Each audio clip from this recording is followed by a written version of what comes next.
మహాపరిశుద్ధుడు అయిన ప్రేమ కలిగిన తండ్రి, తమ పాత రోత జీవితాన్ని బాగు చేయగలిగిన నీ చేతికి తమ జీవితాన్ని అప్పగిస్తున్న ప్రతి ఒక్కరిని అంగీకరించు నాయనా.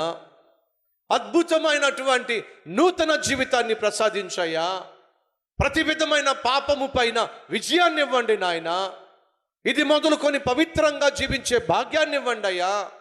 ఆత్మీయత కలిగి, ఆప్యాయతలు కలిగి, ఆరోగ్యము కలిగి, ఆనందముతో ఈ భూమి మీద ప్రతి ఒక్కరూ జీవించులాగున నీ మహాకృప చూపించండి అయ్యా. ఇది మొదలుకొని నువ్వు దాచిపెట్టిన సకల ఆశీర్వాదాలను, సకల దీవెనలను నీ బిడ్డలు అనుభవించులాగున నీ మహాకనికరము చూపించు నాయన. ఎందరైతే నిన్ను అంగీకరిస్తున్నారో వారందరినీ ప్రభువా నీ కుమార్తెలుగా, కుమారులుగా అంగీకరించి ఈ భూమి మీద నీ బిడ్డలుగా, పరలోకములో నీ స్వాస్థ్యముగా యుగ యుగములు జీవించే భాగ్యము దయచేయమని ఇప్పుడే ఈ క్షణమే ప్రతి ఒక్కరి జీవితాన్ని నూతనపరచమని, పరిశుద్ధపరచమని యేసు నామం పేరట వేడుకుంటున్నాము తండ్రి. ఆమెన్.